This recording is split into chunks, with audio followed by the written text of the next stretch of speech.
প্রিয় বন্ধুরা, বিকাশদার কোচিং সেন্টারে সকলকে স্বাগত।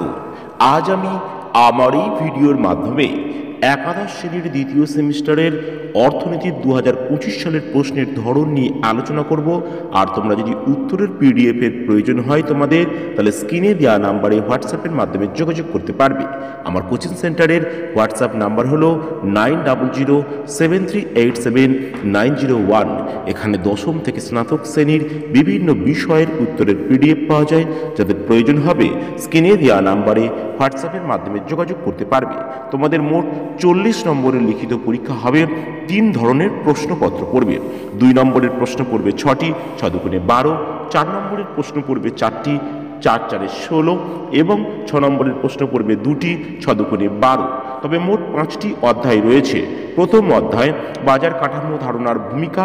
এখান থেকে মোট 10 নম্বরের প্রশ্ন পড়বে। এই অধ্যায় থেকে একটি 4 নম্বর এবং একটি 6 নম্বরের প্রশ্ন পড়বে। কোনো 2 নম্বরের প্রশ্ন পড়বে না প্রথম অধ্যায় থেকে। দ্বিতীয় অধ্যায় আন্তর্জাতিক বাণিজ্যের মৌলিক ধারণা। এই অধ্যায় থেকেও 10 নম্বরের প্রশ্ন পড়বে। তবে এই অধ্যায় থেকে 3টি 2 নম্বরের প্রশ্ন ও একটি 4 নম্বরের প্রশ্ন পড়বে। কোনো 6 নম্বরের প্রশ্ন এই অধ্যায় থেকে পড়বে না। তৃতীয় অধ্যায় বিস্তৃতির পরিমাপ। এই অধ্যায় থেকে মোট 8 নম্বরের প্রশ্ন পড়বে।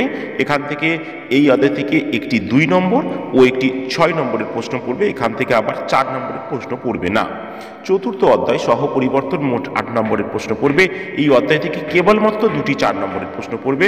কোনো 2 বা কোনো 6 নম্বরের প্রশ্ন এই অধ্যায় থেকে পড়বে না। এবং শেষ পঞ্চম অধ্যায় সূচক সংখ্যা। এখান থেকে 4 নম্বরের প্রশ্ন পড়বে। তবে এই অধ্যায় থেকে কেবলমাত্র 2টি 2 নম্বরের প্রশ্ন পড়বে। কোনো 4 বা 6 নম্বরের প্রশ্ন পড়বে না। আর এই সাজেশন সহ উত্তরের পিডিএফ এর প্রয়োজনে অর্থনীতি, তাহলে তোমরা স্ক্রিনে দেওয়া নাম্বারে হোয়াটসঅ্যাপের মাধ্যমে যোগাযোগ করতে পারবে। আজ ভিডিওতে এই পর্যন্ত। ততক্ষণের জন্য সকলে ভালো থাকবে। দেখা হবে পরবর্তী